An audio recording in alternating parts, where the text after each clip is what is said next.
Last night's fight between Mike Tyson and Jake Paul was a show. On one side, you have a 58-year-old senior citizen who's out of his prime versus a 27-year-old whose whole thing is to fight washed-up boxers. See, I didn't plan on watching this fight. I knew Jake was gonna easily win because Mike's like 95 years old, and he really had no chance of winning this fight. All of the analysts said he was going to lose this fight. So I was like, I might as well not tune in until they got me in the build-up to this fight. I saw a clip of the press conference where Mike slapped that out of Jake Paul because Jake crawled up on him like a gorilla. Yo, that is some racist ass shit.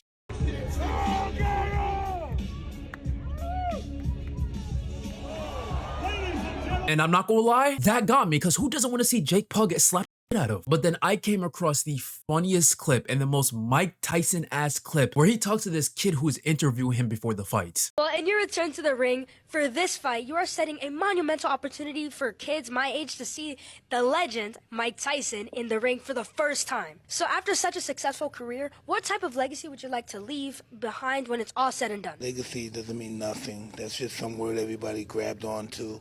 Someone said that word and everyone grabbed on the word, so now it's used every 5 seconds. It means absolutely nothing to me. I'm just passing through. I'm going to die, and it's going to be over. Who cares about legacy after that? What a big ego. So I'm going to die. I want people to think that I'm this, I'm great.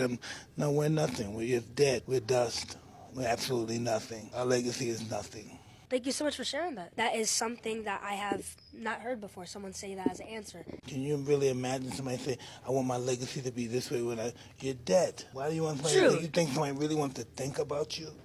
What's the audacity? I think, I want people to think about me when I'm gone. Who the fuck cares about me when I'm gone? Bro, that shit had me crying. The kid looked terrified. She was probably thinking Mike Tyson's gonna give her a great speech inspiring all the youth out there, giving them some motivation. But he said, hell nah, none of this matters. None of us are gonna be here. We're gonna all be gone. And to be honest with you, he's speaking facts. But why to a kid? You couldn't go tell them to go achieve their dreams, work hard, strive for their goals. You couldn't tell them to do something like that? But that's classic Mike. That's just classic. There was another clip where he was talking about how his kids never got to experience him as a fighter when he was coming up or when he was in the prime of his career. So he said one of the hardest and coldest bars I've heard in a very long time. He was going to show his kids how special he was that night. Your kids are out here. Everyone's coming in to see you on Friday. What does it mean to have family with you? It's the family's everything.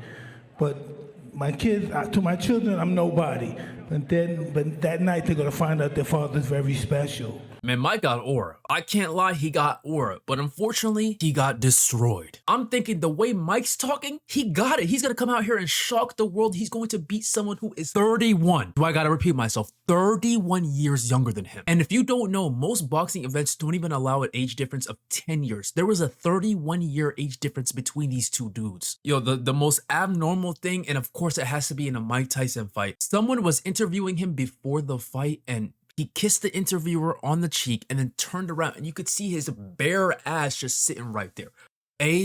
Yo. And the whole thing was a scam. Not only was the fight boring as hell for damn near 7 rounds, but Netflix did a horrible, and I repeat, a horrible job of hosting this event. The fight kept lagging. You had to keep restarting Netflix. And what happened to me particularly was a crime. I got hit with too many users on my Netflix account. So I basically couldn't watch the fight because I got blocked off. So I had to find other ways of possibly watching the fight. There were people at the event on Twitter, on YouTube, and every other social media platform streaming the fight off of their phone. I was watching Troydan, who was pulling almost 1 million viewers during his stream, and it was better than Netflix. How was that even possible? Until, man, it got packed up. This tweet basically sums up the stream. Act like y'all been here before, man. This is supposed to shift boxing. You're trying to host more events, right? Man, y'all got Christmas Day NFL games coming up. How the hell am I supposed to watch that? As a fan, I'm pissed. This went awful, and I don't want the NFL to go through the same thing. I'm trying to watch Lamar Jackson versus CJ Stroud and not have to worry about the stream buffering every 5 seconds. But outside the Netflix issues, the event wasn't too bad. I didn't watch the other fights, but I heard the co-main event between those two women was amazing. It was peak cinema. I saw the aftermath of the fight with one of the fighters having the nastiest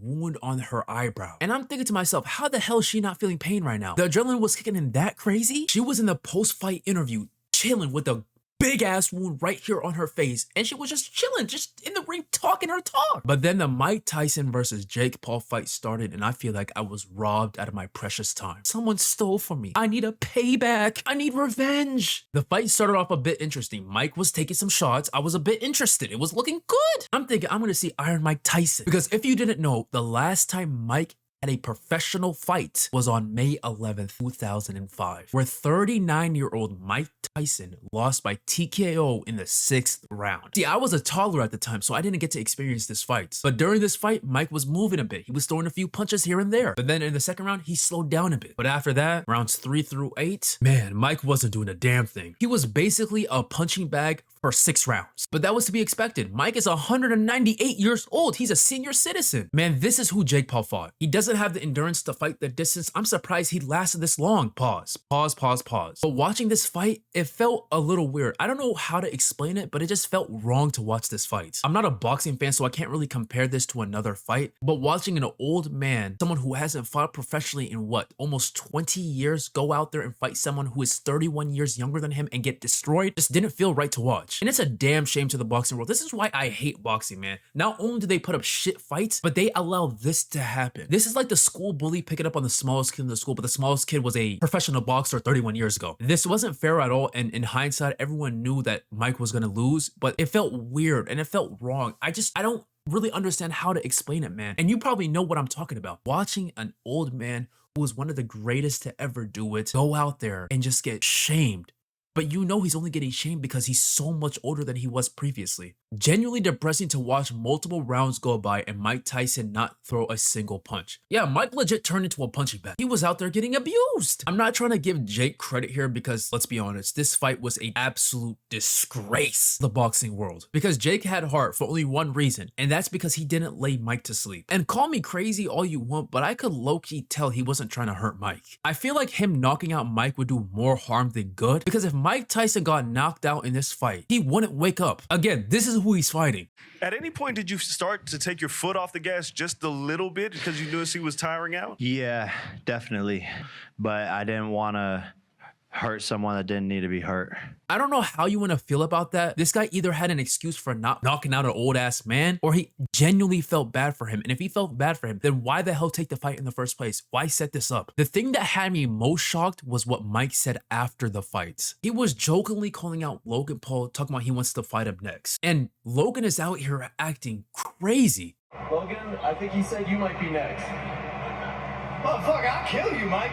Oh, please, no. Acting all tough to a 58-year-old man who clearly shouldn't have even been in this fight seems pretty lame to me. But people's reactions to this fight, man, were hilarious. Your Age said, who told Unc Tyson he needed this bullshit? I said the same damn thing, man, until I realized that Mike Tyson is getting paid 20 M's and Jake got paid 40 M's. So they got paid handsomely. They got paid a bag for this shit. But then you got people like this right here reacting in a way that is just insane to me. This man destroyed his TV over this fight.